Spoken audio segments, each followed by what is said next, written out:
They say you never forget the moment the mask slips, when the polished surface cracks and the truth spills out for everyone to see.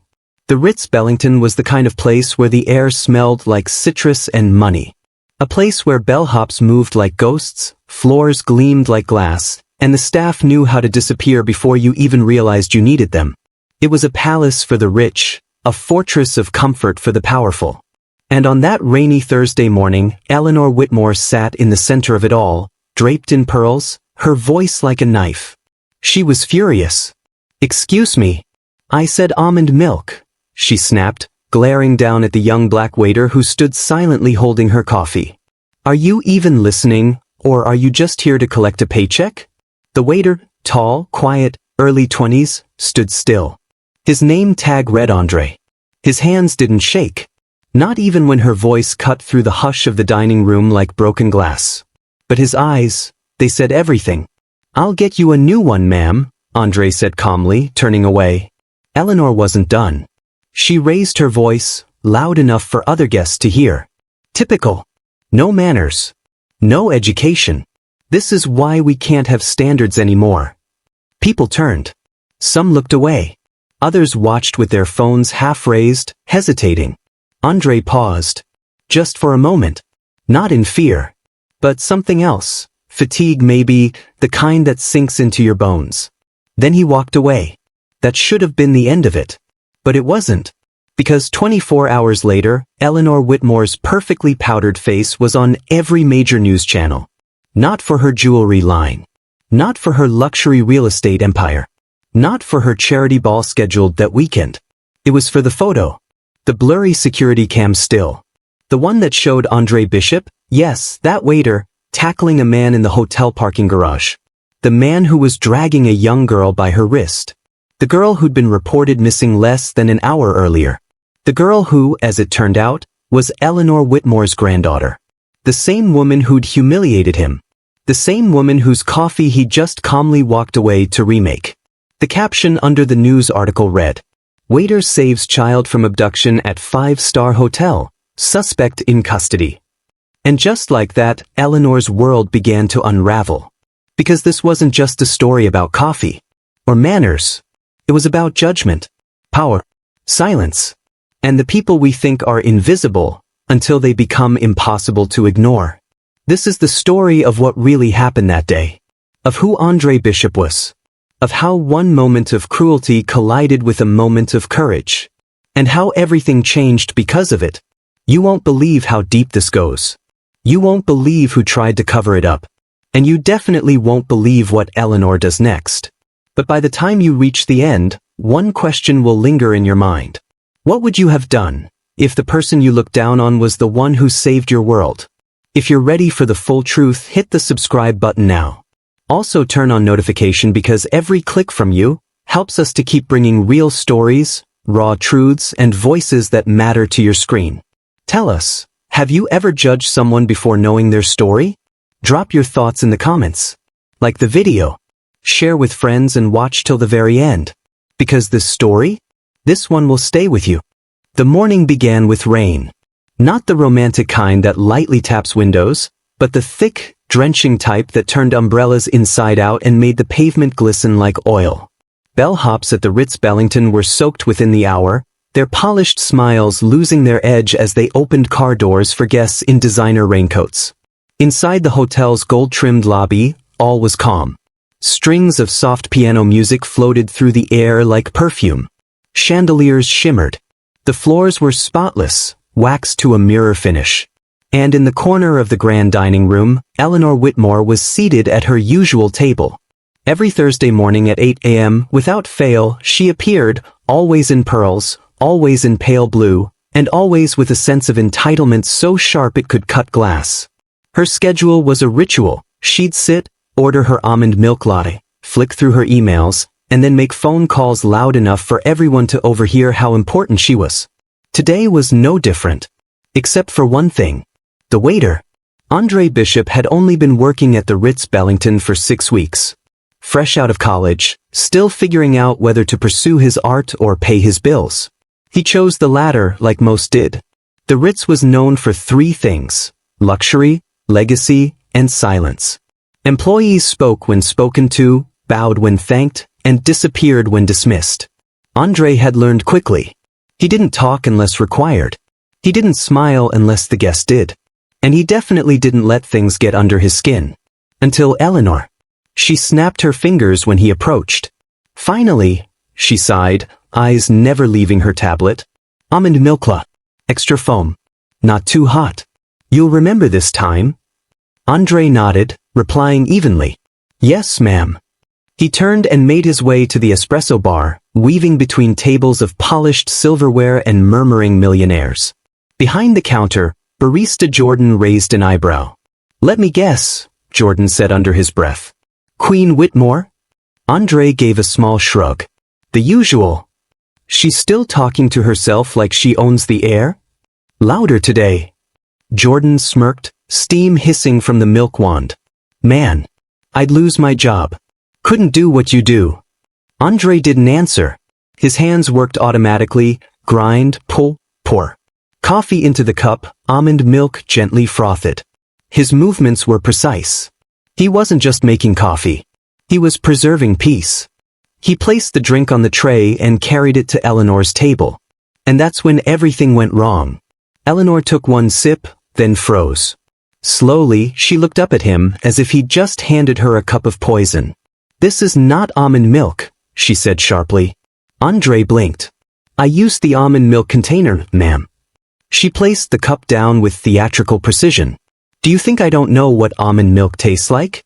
Do I look stupid to you? No, ma'am, he said carefully.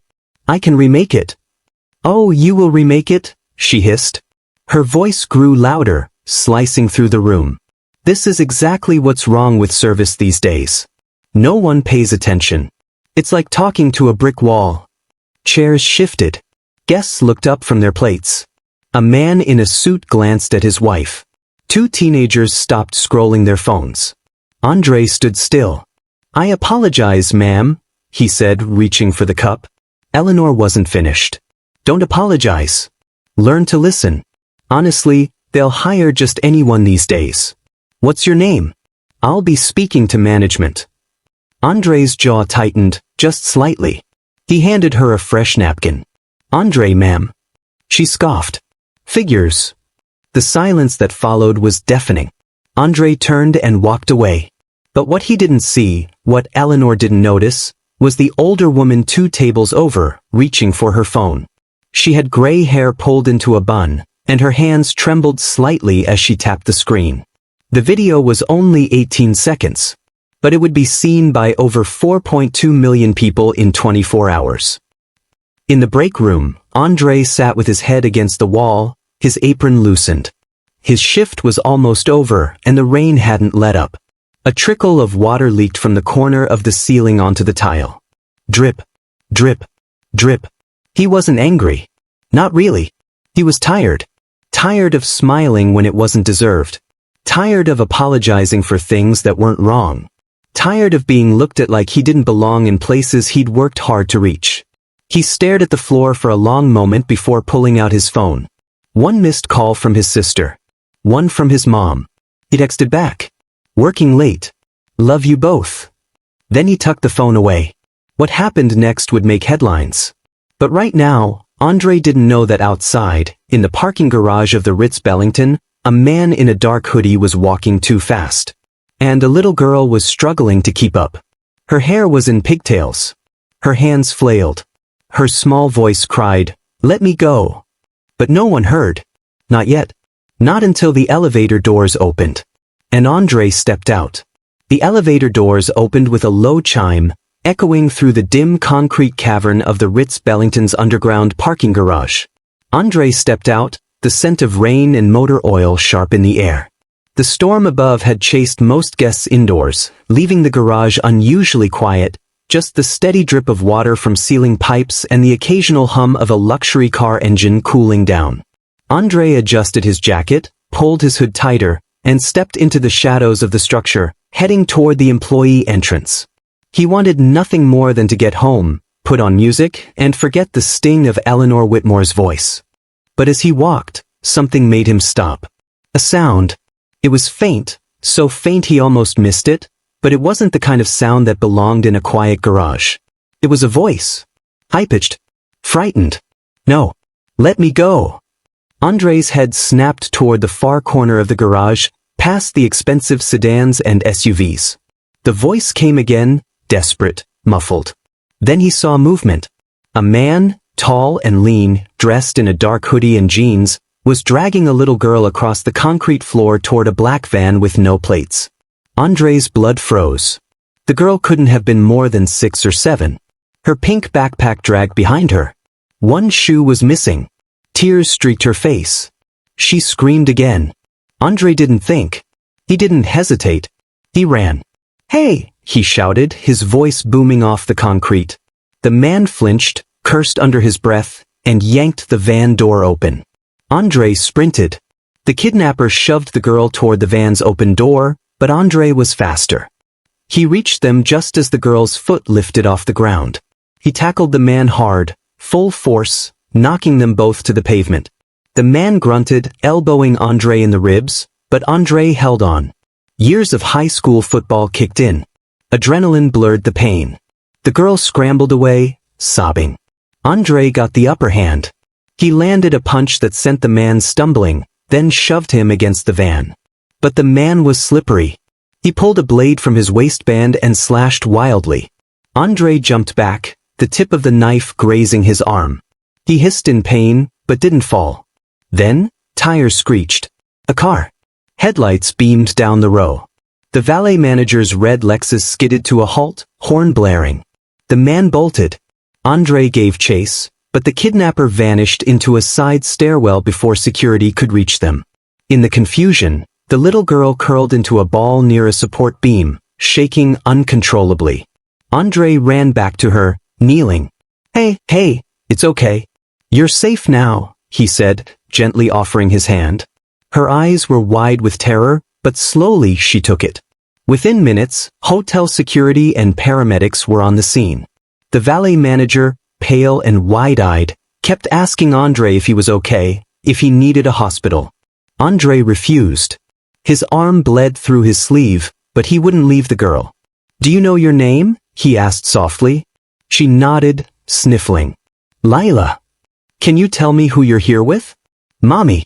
She told me to wait by the fountain. I went to the bathroom and when I came out, he grabbed me." Andre's stomach twisted. Lila's mother was already screaming by the time she burst into the garage. A woman in a soaking wet trench coat, high heels clicking wildly, tears running down her cheeks. She dropped to her knees, pulling her daughter into a desperate embrace. Andre stood back and froze. It was Eleanor Whitmore. Her pearl earrings. The pale blue coat. She looked up, her face crumbling into disbelief when she saw him. "Who?" Andre nodded, silent. Her mouth opened, but no words came out. This wasn't the man she'd belittled at breakfast. This was the man who just saved her daughter's life. And the moment was caught by a hotel guest with a smartphone camera and lightning reflexes. The video showed Andre charging the kidnapper, Lila's tiny frame wriggling free, and Eleanor collapsing in tears as she hugged her daughter. By dawn, the clip was everywhere. News anchors called Andre a hero. Social media crowned him the waiter who saved a life.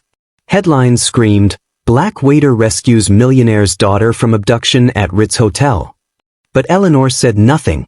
She didn't call him, didn't thank him, didn't issue a statement. Instead, she disappeared, retreating behind PR advisors and lawyers.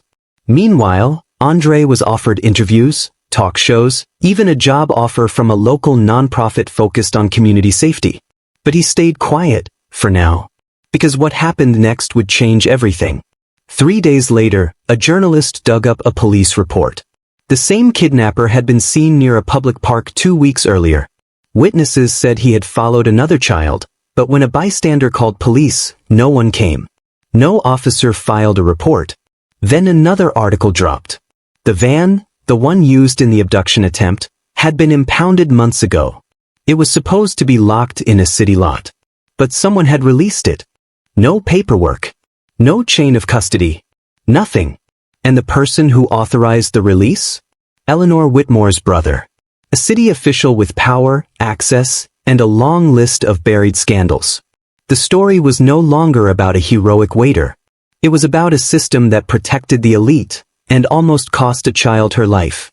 Andre didn't want fame, but he did want the truth. And in the days that followed, he'd realized that rescuing Lila wasn't the end of the story. It was only the beginning. The morning sun peeked through Andre's apartment blinds, casting jagged shadows across his living room. His phone buzzed relentlessly, texts, emails, alerts, ping after ping demanding attention. The viral clip had made him an overnight sensation, but that sensation weighed heavy.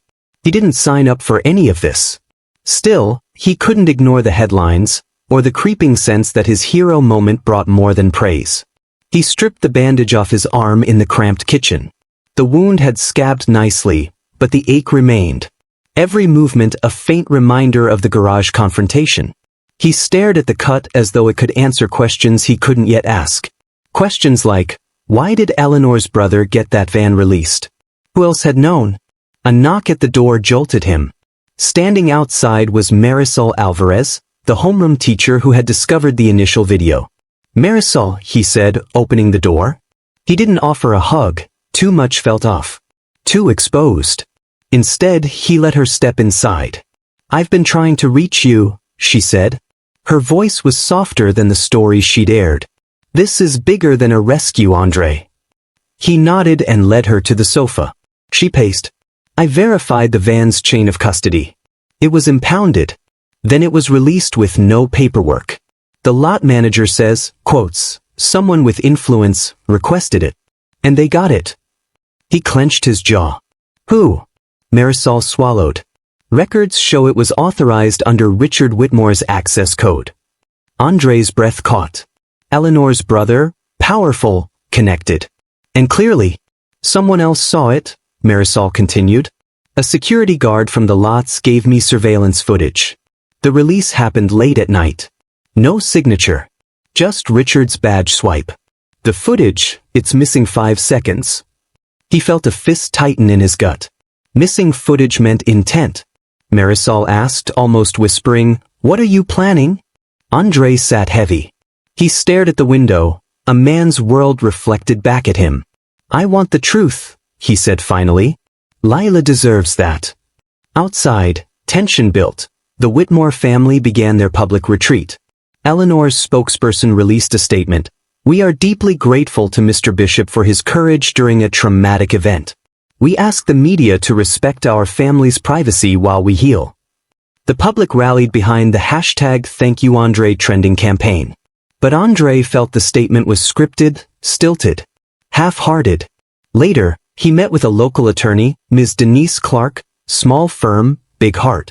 She placed her laptop on his table, primed with records. That video shows one thing, she tapped the screen. That the Whitmores prioritize their optics. They scrolled through legal documents. The public record flagged an abandoned license plate on the van. That was enough for impoundment. The Whitmores had authorized release days earlier. Andre swallowed. What about the missing footage? Denise tapped again. We requested CCTV from both the van lot and the garage. They produced heavily redacted files, almost entirely blacked out during the key release minutes. She slid the laptop toward him. This looks like an institutional cover-up. He nodded.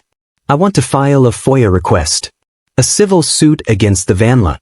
Then a defamation warning to Richard if they continue to lie. She paused. People will call you reckless. I don't care. By midday, Andre was back at the Ritz Hotel, meeting with its general manager, a calm woman named Elena Ramirez. She offered him a formal thank you, gift certificate, contract extension, but he pushed past the pleasantries. Do you know who released that van? He asked. She shook her head. But your sister's husband's brother? He pressed. She's professional, smooth. Sir, my staff saw nothing illegal. We trust our guests and their entourages. Trust, he thought. Trust that protected criminal negligence. He left without the gift certificate. He asked for the security tapes, and they promised an IT team would consider his request. Later that afternoon, he joined Marisol in a downtown cafe. She slid a tablet across the table toward him. "Watch this," she said. On the screen, security footage from St. Mark's church event showed a man circling the church in a van. Lila disappeared inside while the man watched. The video stopped abruptly, 3 seconds before the van skirted away. "And this was captured by the same van," Marisol whispered. Lila's kidnapping attempt wasn't random, it had been surveilled. And the suspect was proactive. He felt the weight of all margins, race, power, privilege. He realized what innocence he'd believed this system to hold had been chipped away. Andre met up with Lila at the church that evening, bringing flowers and apology for being brave in public. She hugged him shyly, whispering, "Thank you for saving me." He returned home after the hug, feeling cold because the system hadn't broken in. Next morning, he woke to news. Outrage exploded over the missing CCTV. Bloggers called Richard's power into question. Organizers demanded transparency. On TV, a retired detective commented, "If that footage is erased, who's to say justice isn't scrubbed?" Another said, "Follow the van's release, that's where the story leads." It was trending nationally now. Andre watched coverage while sipping coffee. His phone buzzed again. A text from Denise, "Come to the lot. Someone from inside wants to talk." He looked out the kitchen window where rain began to tattoo the glass. He closed his eyes and nodded to himself. This was no longer a viral moment. This was a reckoning. Because exposing the truth meant dismantling the protective walls around a powerful family, and that family wasn't finished yet. Andre tapped his foot outside the impound lot's fence, the gravel crunching under his sneakers. Rain blurred the orange street lights overhead. It felt like every drop echoed his unease. He glanced at the text Denise had sent, "Someone from inside wants to talk." He hadn't slept last night. Instead, he sifted through the redacted surveillance footage, replaying those missing seconds as if they held a secret code he could crack. Inside the bleary amber glow of the lot, Denise was already waiting, drenched but resolute. She nodded at him, her eyes firm. "This is his number," she said, passing a sheaf of paper to Andre. "Employee flyers, contact info, a hand-drawn floor plan of the dispatch office. We have permission to meet inside the lot, in the safety of numbers." Andre folded up the pages and slipped them into his pocket. He swallowed hard. "Lead the way." They moved beneath the fluorescent-run porch roof into the locked gates. Security cameras swiveling overhead caught their every move. Andre imagined being watched, captured, in the same glitches they'd seen erased before. Denise paused at a payphone tucked into a small shed. She punched the code. The door clicked. Inside came the voice over the crackle. She opened the shed and motioned for him inside. The interior smelled of grease, aged cardboard, cold coffee. A single desk lamp illuminated the figure seated at a folding chair. Andre's heart thumped as the figure rose, a tall, slender man with restless brown eyes and grease-streaked hands. "I'm Mike," he said. His voice shook. "I work here." "Thanks for coming forward," Andre said gently. Mike rubbed his fingers, nodding. "I didn't want to speak.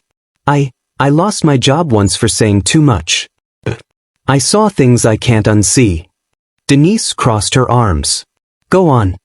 Mike swallowed, glancing at Andre. That night when the van was released, someone came. Dressed sharp. Hands shook. He said, "Use badge 4466. I recognized it, belongs to a Whitmore. Andre's breath caught. Badge 4466. Richards. Mike nodded. Then they paged dispatch. Said it was personal. Just execute release. No paperwork. No record. He hesitated. A few days later, I got an envelope. No note, just $100 in cash. I was told, keep quiet. Close file. Andre's jaw clenched. Denise asked, "Did you accept?" Mike looked torn. "I stuffed it in my glove box. I still have it." He pulled an envelope, thick and soft from use. "But I didn't deposit it."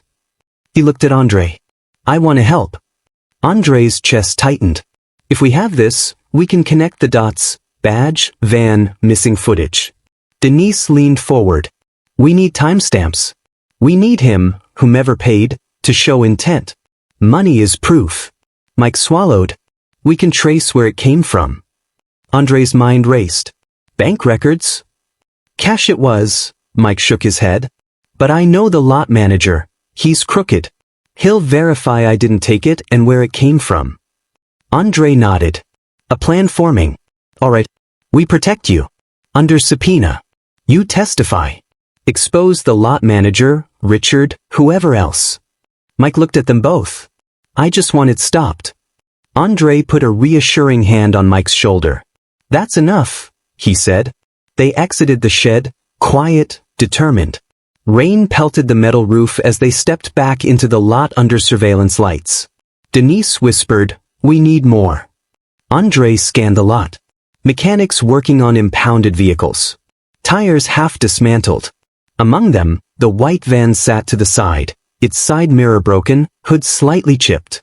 He pointed. Take that video, he instructed Denise. From your show. It shows the church, Lila, the van, everything. We need it referenced. Then we tie it with badge release, cash envelope, missing footage.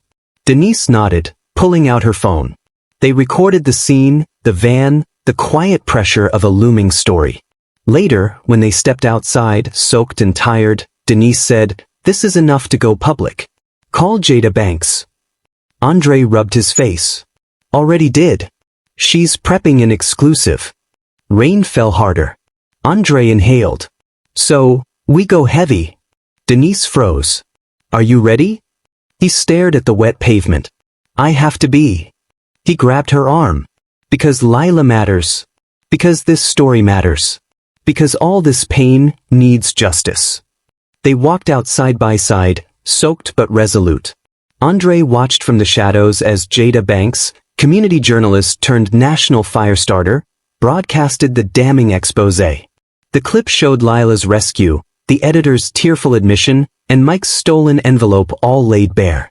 Comments poured in, justice, systemic corruption, finally heard. Emails exploded. Andre's inbox overflowed with supporters, lawyers, employers offering job opportunities, activists mobilizing around, #Andrew Whitmore exposed. Denise's phone buzzed. Interviews, demands, producers calling. Inside the luxurious hotel's Czar Hall, Sarah Whitmore, the wealthy woman, sat eyes cold and voice clipped. How did this get out? Her PR hired spin doctors to deflect, but the tide had turned. Editors across platforms offered Sarah airtime or silence. She chose silence. Meanwhile, Andre felt the weight. He'd stepped into truth's light, but every camera pointed at him felt like scrutiny. Could his life endure this? But as messages of gratitude swamped him, his resolve hardened. Jada called him that afternoon. You're trending on 4 networks, she said. The lawyers are ready. They need your statement tomorrow. Andre's jaw clenched. I'll do it. Meanwhile, Sarah snapped into defensive mode. Whitmore Industries lawyers researched every angle, Andre's employment records, personal life, calling him opportunist. Internal meetings asked, what can we do? A hush order went out. No one could speak to media. Back to the city streets. Protesters gathered outside the hotel at dawn, posterboard signs reading, Justice for Andre, and End White Privilege. Crowds chanted, We see you. It wasn't just about one waiter, it was about all invisible service workers. Denise filmed live. Andre's public statement day. Before a crowd of press, Jada by his side, he spoke in a firm, measured voice. Yesterday, I did what anyone would do. I helped a child. But what happened after that, what was hidden, is what needs to be seen. He laid out the sequence. Dismissal, forced silence, hush money. We deserve respect. We deserve transparency. I want no hate for the Whitmores, but I demand accountability from a system built to protect them. The response was electric. Karens on TikTok flipped. Corporate spin failed. Headlines asked, hotel cover-up. Exposed. Legal blogs dug into credential misuse. News segments debated silent power behind hotel walls. Private fallout began. Sarah's daughter, Tala, clung to her while Grace Whitmore went silent for hours, then looked at her mother and said, He saved me. Why are we hurting him? Sarah ashen, silent. That night, Andre walked home. Every neon glow carried flickers of hope and fear. How far would they retaliate? Would the Whitmores sue him into silence? But the security of solidarity steadied him. Mike's envelope, Jada's team, Denise's friendship, and protest chants still ringing. Tension now boiled one step higher. Sarah met with her father, the Whitmore patriarch, who refused to pay hush-hush. "It's a liability," he said coldly. She, defeated, whispered, "He humiliated us." Andre's phone buzzed just after midnight, a single unnamed number. A text, "Meet me at the pier, alone." Done deciding. The clock struck midnight as Andre Whitmore stepped onto the deserted pier, his shoes echoing on weathered wood planks slick with moonlight. A fine drizzle kissed the surface of the water, sending ripples across Lake Kensington that glinted like scattered crystals. He paused at the pier's edge, jacket unzipped to let the cold wind wash over him, voice shaking when he spoke into the night. "Who's there?" No footsteps. No reply. His phone buzzed again. A short, anonymous text. "Meet me at the end of the pier. Alone. Come quietly." Andre's breath stiffened. This could be a trap, a hint that someone powerful was escalating. Or maybe, just maybe, it was a lifeline.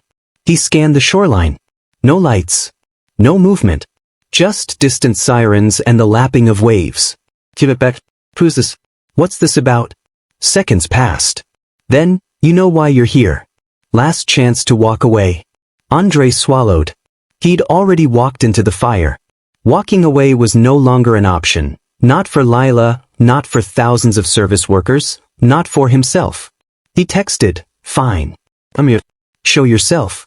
From behind a misted lamppost came a slow shuffle. Andre's heart thundered.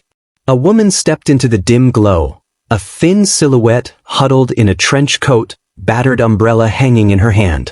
Andre exhaled a soft relief, until the voice came, "Don't move." It was Denise, his closest friend. Her eyes were filled with fear. "Denise," he whispered, "what are you doing out here?"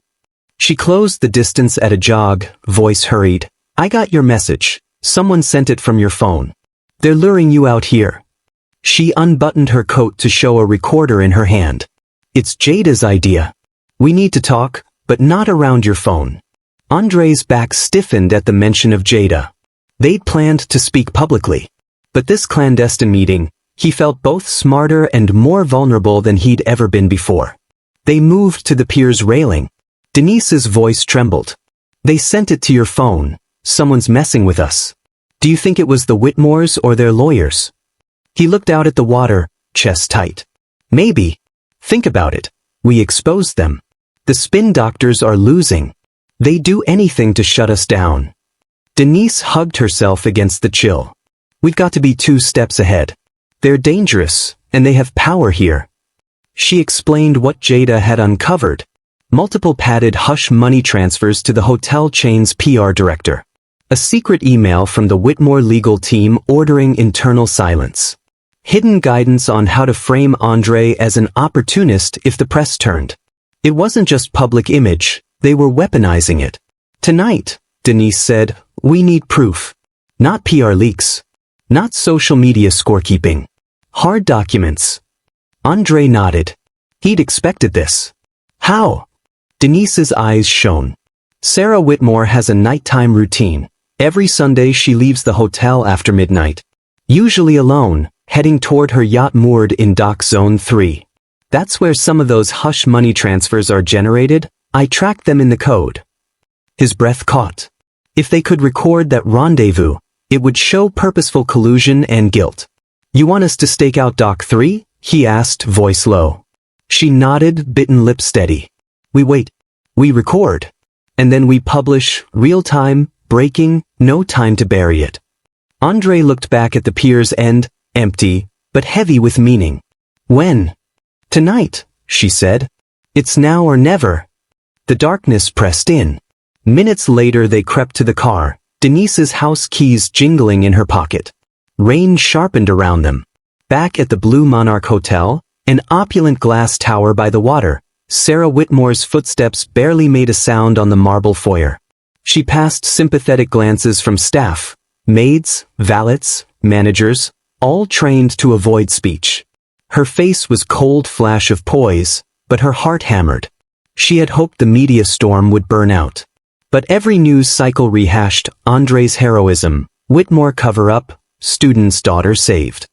Now, she had orders to leave, to feed the silence campaign. Stay out at Dock 3, sign some legal documents, come back before dawn. They called it a reconciliation tour.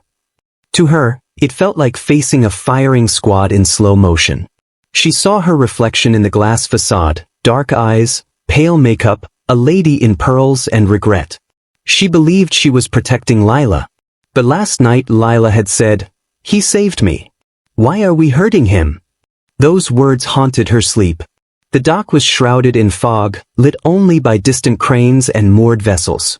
2 minutes past midnight, the ocean rose low and misted. Denise crouched behind a lobster crate, phone recording on stock tripod. Andre scanned the darkness. Tour boats swung on moorings like silent giants. Time crawled. Half an hour passed. Anxiety curled in his gut. Then, footsteps. A lone figure stepped from the yacht. Sarah Whitmore, fur coat draped over arm, stylish heels shining like gilt. Denise zoomed in as cameras clicked. Sarah reached for her phone, reached into her pocket, and out came an envelope. Andre leaned forward. He swore he could see Sarah's hand text her lawyer, "This is done." She walked to a shadowed corner beneath Crane 12, delivered the envelope into waiting hands, unseen agents, part of a shell corporation. Their voices barely carried, "Bank records? Done." Sarah nodded, face hidden in hood as she took out her phone again. Denise shot it all. Andre recorded too, heart slamming. Then Sarah stiffened. "We're being watched?" she whispered into her phone, fear beneath her words. Andre swallowed sharp. A figure stepped forward, Marcus Hayes, former Whitmore PR director turned whistleblower. He held up his badge, voice steady. "Sarah? I'm with Jada's team. Stand down." Sarah froze. Windows lit up, Andre's live stream kicked in. Sarah Whitmore caught on tape handing over hush money at the dock. Jada's voice crackled over the stream. "This is real. This is corruption." Sarah dropped the envelope, eyes wide. In the video she looked smaller, more breakable than any headline. Andre stepped forward, voice resolute. "This corruption stops tonight." The shadowed agents backed away. They weren't ready for live cameras or media presence. Marcus crouched to pick up envelope. "All the evidence is here. The paper trail, the names." Sarah's knees trembled. She sank to the dock's edge. Silence had failed her. She looked at Andre, whose phone still captured everything. And then a single word, "Lila." She touched her own phone. Lila's face glowed on the lock screen. In the aftermath, Andre's live broadcast surged past millions. PR teams stumbled. Hotel stock drooped. Prosecutors lurked on Twitter, tracing hashtags. The city waited for charges. The Whitmore legal team scrambled. But Sarah's confession, live on camera, forced immediate consequences. Authorities were at the dock within minutes. Andre watched as Sarah was led away, no cuffs, but escorted by investigators. He stood on the dock, drenched, breathing in cold salt air. The world was watching. The system had been exposed. Yet as dawn broke, a single alert buzzed on his phone. Emergency broadcast. Lila Whitmore missing. He stared at the screen, heart pounding. Justice had begun, but a new horror was just unfolding. Midnight's chill had barely lifted when the news alert hit Andre's locked phone. Lila Whitmore missing, investigation underway. His hands trembled as he read the words again and again. Lila, only 10 years old. The missing child, fear that had haunted every parent's worst nightmare spread across his chest like ice. But more than fear, he felt guilt. If his stand for justice set off a chain reaction, if exposing her mom had triggered this, he would never forgive himself. Denise leaned forward in their makeshift command center, a corner booth at open-late Denny's near the pier, coffee growing cold. Her eyes reddened. This is chaos, she whispered. They're calling it a crisis. Every station picked up the alert. Andre closed his eyes. Around them, the diner felt cavernous and hollow. The clatter of dishes faded into the background. He pressed Denise's hand. "No. We didn't cause this. It's up to the police." But Denise shook her head. "The Whitmores are powerful. You don't think they'll spin this, twist public sympathy?" He looked at her. "She's a kid. Are you saying they'd use Lila as leverage?" "Watch them," Denise said softly. "They'll do whatever it takes." Outside, the storm that had gathered in the city since the video dropped reached a frenzy. Social media exploded. Justice Meets Compassion posts flooded hashtags. But a backlash crept in. Where were the Whitmores when their daughter needed them? Andre exposed them and now a little girl is gone. The narrative crooks began to take shape. Andre swallowed. "We have to keep this truth separate." Denise set her jaw. "We frame her," she whispered fiercely. "We hold them accountable while stepping back." But even as she spoke, he knew it would take more than spinning a public narrative. It would take real action. And fast. Next morning, Andre and Denise arrived at the Kensington PD's temporary command post, a white-tented hub behind flashing blue lights near the hotel. Volunteers, officers, and reporters clogged the lawn. Lila's face still glowed from missing child posters taped on every surface. Andre flashed his badge. He'd registered with Jada's crew as a digital witness. The captain waved him inside. "You're cleared to help with the press log," he said, not looking at him. Tension between community and authority permeated the air, heavy and humid. Inside the tent, the hustle was frantic. Tech volunteers monitored tips. Officers organized search teams. Commander Lopez, a seasoned detective with tired eyes, approached them. "Mr. Jenkins?" he asked. Andre nodded. "We could use your help with crowdsourcing, but also one thing. We need an official statement from the Whitmores. We can't leave this to PR charade." Andre glanced at Denise. She was tapping on her laptop. "They're frozen," she said flatly. "No public statement since the tweet last night." Commander Lopez rubbed his face. "Then maybe you speak. You have credibility. You have the footage. Can you help us calm this before it turns into something worse?" Andre felt the weight again. He'd never wanted, yet it had chosen him. As they spoke, in walked a woman of poised authority, black mid-50s, dressed sharply in a tailored pantsuit. Her silver-rimmed glasses caught the tense fluorescent lights. Commander Lopez's expression softened. "Detective Hall," he said. She nodded at Andre. "I'm Ava Hall, U.S. Attorney's Office. We're coordinating with state police. If you want your testimony, your footage, to be used, let me know." Andre glanced at Denise. She nodded. He hesitated, then clasped his phone. "Yes, I want it used." Ava's face registered relief. "Good." In that moment, something shifted. Andre wasn't just a social media witness. He was part of a justice machine. Meanwhile, within the white and gold palace, Lila's ultramodern penthouse atop the Blue Monarch, the atmosphere was brittle. Sarah Whitmore stood at a floor-to-ceiling window, staring at the tent below. Her makeup had smeared, fatigue and panic etched deep lines. She fell into a chair when Maria, the longtime house manager, appeared with tea. "Miss Sarah, Captain Lopez just left." "How is the search?" Sarah asked hoarsely. Maria knelt before her. "Teams are out. Volunteers too. I even saw students from the college." Sarah closed her eyes. "I'm spiraling," she whispered. Tears broke the facade.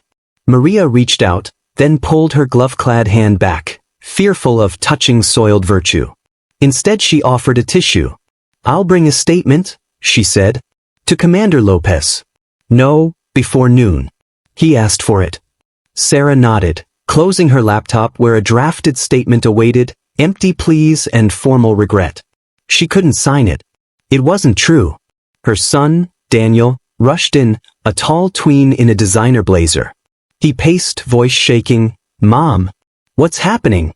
Where's Lila?" Sarah swallowed hard, smoothing her skirt. "They're looking. They'll find her." Daniel's panic boiled into anger. "You fucked this up. Why'd you go to that dock? With Andre?" Sarah's eyes flared. "We had to," she began. "We had to take control." But then she froze. What had she done, tangling justice with PR, causing her child's vanishing? At that moment, texting erupted on her phone, NYT request for interview. Another push. She set it aside. Lila's life mattered more than optics. Back at the tent, the search had gone silent. Denise caught Andre's arm. "They found something," she whispered. "A shoe."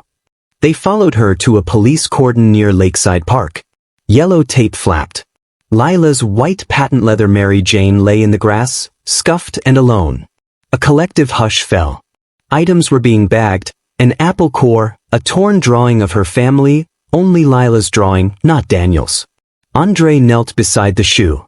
He felt rage, helplessness, grief, furious tears pooled. He sat back, pinching the bridge of his nose.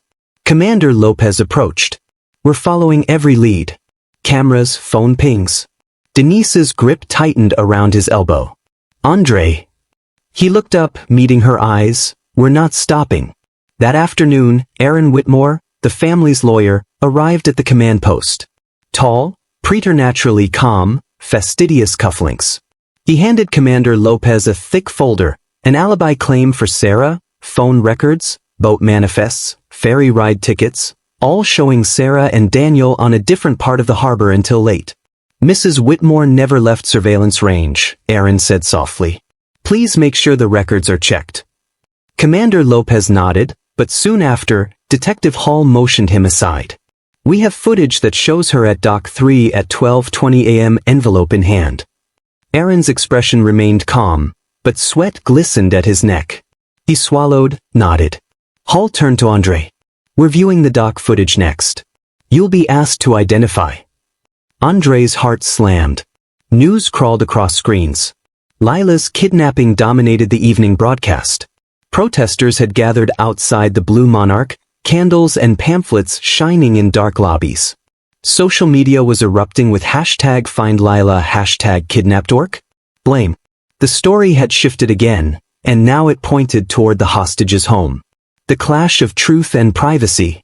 Some headlined, "Andre's live footage of Sarah handing off hush money now forked into new speculation. If they staged a PR confession, who's to say they didn't stage a PR tragedy?"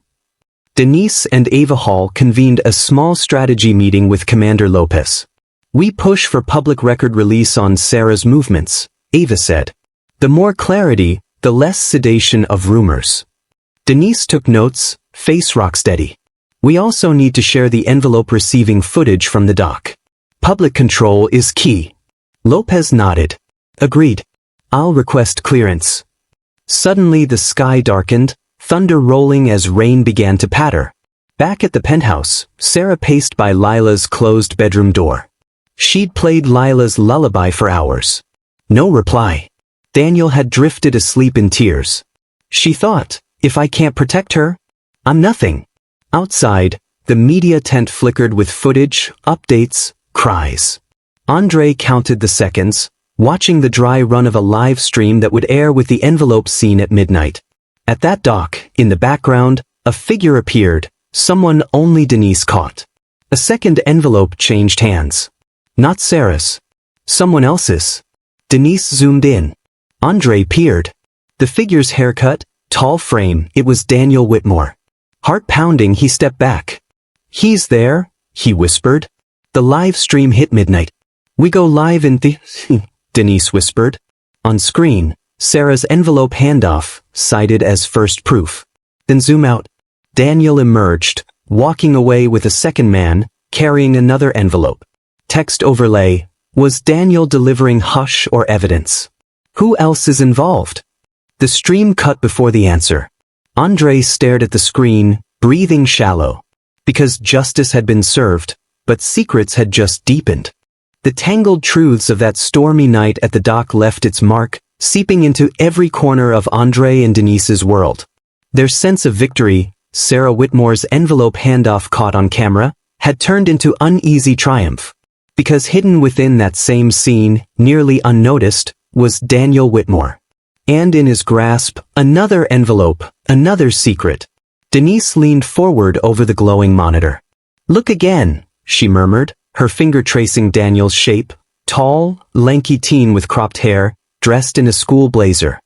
He's there. Andre poised his mouse. Freeze frame, zoom in. He zoomed past Sarah and into the flare of streetlights behind her. Daniel paused. An exchange document. Then he stepped away, mingling into the crowd, envelope tightly held. They stared. What did this mean? Meanwhile, inside the Blue Monarch penthouse, Sarah Whitmore sat by the window in her luxurious living room, early morning gloom slipping through floor-to-ceiling windows. She watched the media tent flashing below. Her phone buzzed repeatedly, texts, missed calls. But the one from Aaron sealed her heart's collapse. They saw Daniel. We need to talk. Her chest constricted. My son? The thought was electric, terrifying. How could her little boy, just 12, be mixed in this? She pressed the call. Aaron answered immediately, voice tremoring. Yes, Sarah. Security captured footage. It shows Daniel behind you at the dock. He approaches a stranger, gives him an envelope, then walks off. She closed her eyes, vision swimming. Who was the stranger? She whispered. They don't know. Face not clear.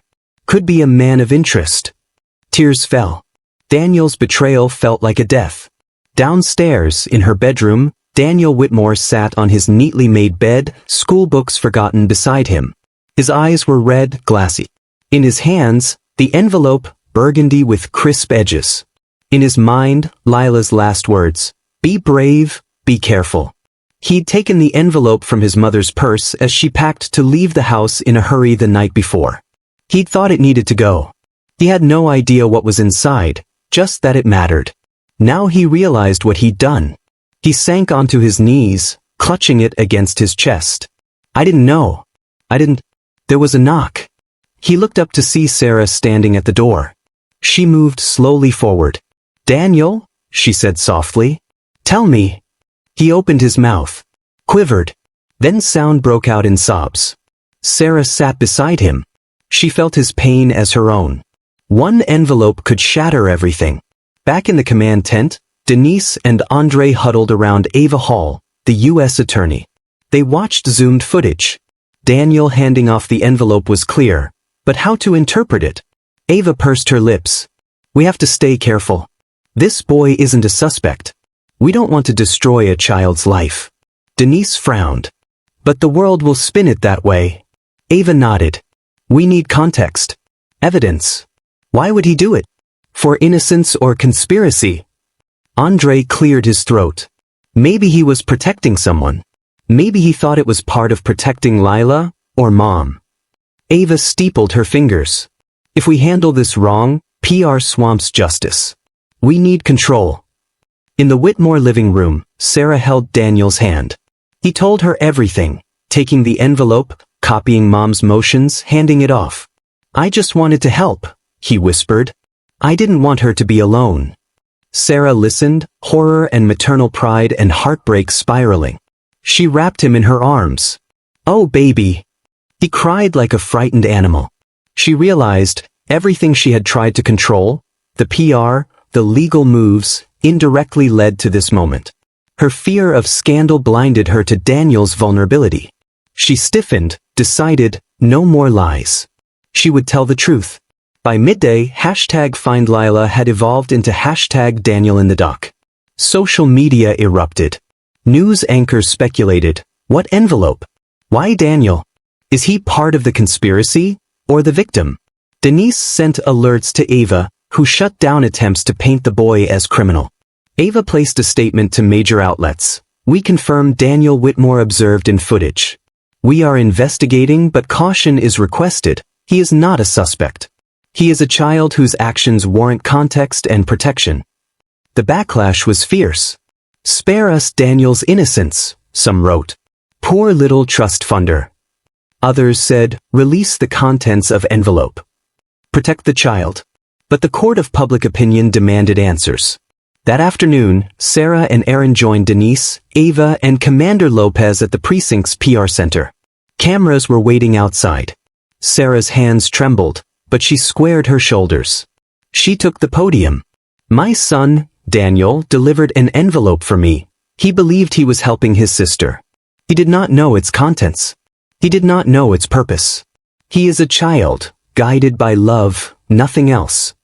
Reporters shouted, "What was inside the envelope? What were you paying?" She met their eyes.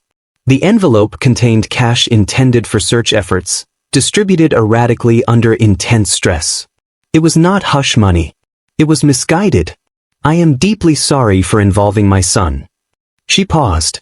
"Otherwise, you will know tonight." And turned. As she walked away, Andre caught her eye from the back. He nodded. She had risked everything.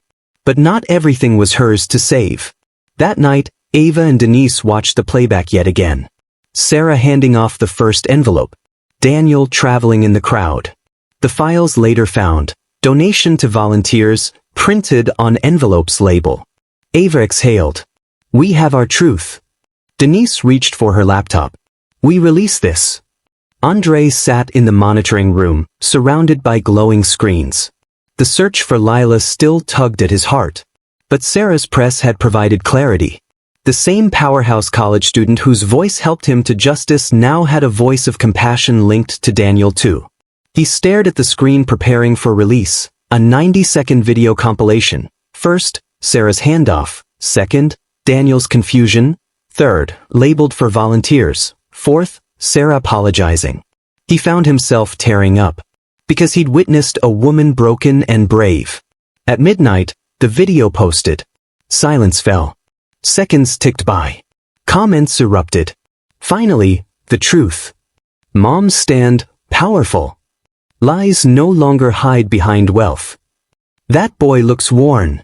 Beneath the camera feed, a string of new notifications. The Blue Monarch doors flung open. Sarah walking outside. No lip stain, no makeup, tears drying on her cheeks.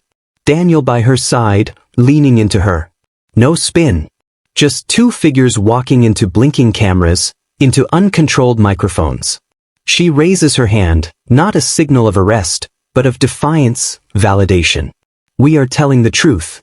It may be messy, but it is ours. 3 days later, detectives found Lila safe, distraught but unharmed, in a neighbor's open garage. She'd run away after hearing her mother shouting at workers. Her disappearance was within the family home. The rescue release triggered a wave of relief and anger. Not for Sarah, but for a system that spreads fear before finding facts. Public reactions evolved. Lila's home. Daniel's child. Truth sometimes hides in plain sight. Andre posted, "There are no perfect stories, only people.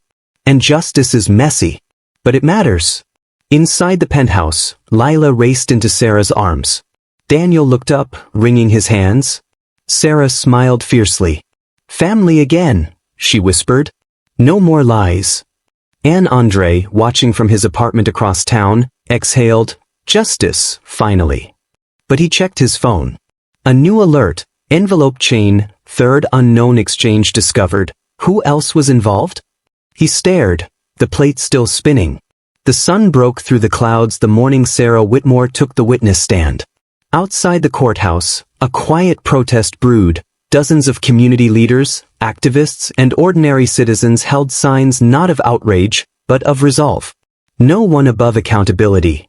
Justice for all, no exceptions. Truth heals. Power hides. The day before, Sarah had agreed, voluntarily, to testify in the civil suit brought by Andre Bishop. It wasn't about money, not anymore. It was about what her words had cost. And what silence would cost if she didn't speak. Inside the packed courtroom, the air was thick with expectation. Reporters from national outlets lined the back wall, their pens and cameras ready. Andre sat at the plaintiff's table, suit crisp, face steady but unreadable. His lawyer, a black woman named Cassandra Rivers, stood to question Sarah.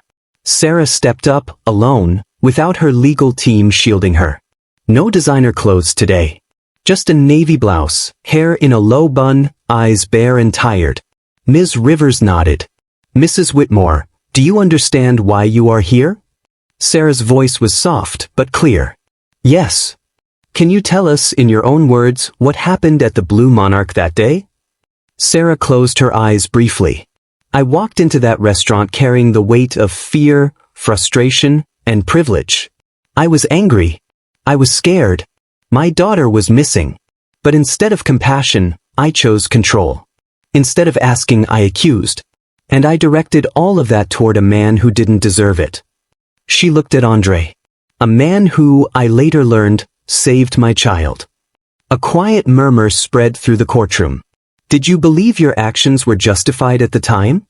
I believed I was entitled to answers, Sarah said, her throat tightening. I believed I was above reproach. That because of who I was, I could demand without explanation. I was wrong. And what did that belief cost? Sarah hesitated but didn't falter. It cost my son his safety. It cost my daughter her peace. It cost Mr. Bishop his dignity. And it shattered the illusion that I was the kind of woman who knew right from wrong. A hush fell over the room. Andre's face shifted. Not forgiveness, just recognition. The honesty mattered. Rivers stepped back. No further questions. After the testimony, the judge called for a recess. Outside the courtroom, reporters hounded Andre for a quote. He stopped and looked into the lens of the nearest camera. I didn't file this suit for money, he said. I filed it because people like me don't always get heard, especially when the person shouting over us is rich, white, and powerful. But today, she listened. And for that, maybe, we all get to start again. The clip went viral. Sarah's team offered a public statement that evening. Whitmore Holdings would donate $2.5 million to a coalition of racial justice and worker protection organizations, including the Waitstaff Legal Defense Fund and National Black Hospitality Alliance. Daniel would attend a youth restorative justice program. Lila, meanwhile, had started therapy. The statement ended, "Justice isn't clean. But healing requires truth." Weeks later, Andre returned to the Blue Monarch, not in uniform, but as a guest. The new general manager, a Nigerian-American woman named Nkem Adeyemi, greeted him with a smile. "We'd be honored if you'd allow us to serve you for once." He laughed. It felt foreign, but good. Halfway through dinner, a familiar figure walked through the doors. Sarah Whitmore, no cameras, no makeup. She approached his table cautiously. "May I?" Andre gestured for her to sit. She did. They didn't talk much. But before she left, she looked him in the eye and said, "Thank you, for saving her. And for holding me accountable. You gave me back my daughter, and more than that, you gave me a mirror." Andre nodded. "Use it." Months passed. The story sparked national conversations. Hotels across the country mandated anti-bias training. Local ordinances for hospitality worker protections gained momentum. And in Andre's neighborhood, a new foundation was formed, the Bishop Initiative, focused on conflict resolution and racial sensitivity in high-stakes workplaces. Andre was asked to speak at the opening. He stood before a crowd of young black professionals, immigrants, and allies. His voice trembled at first, but grew strong.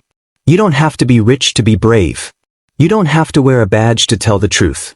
And you don't have to yell to be heard.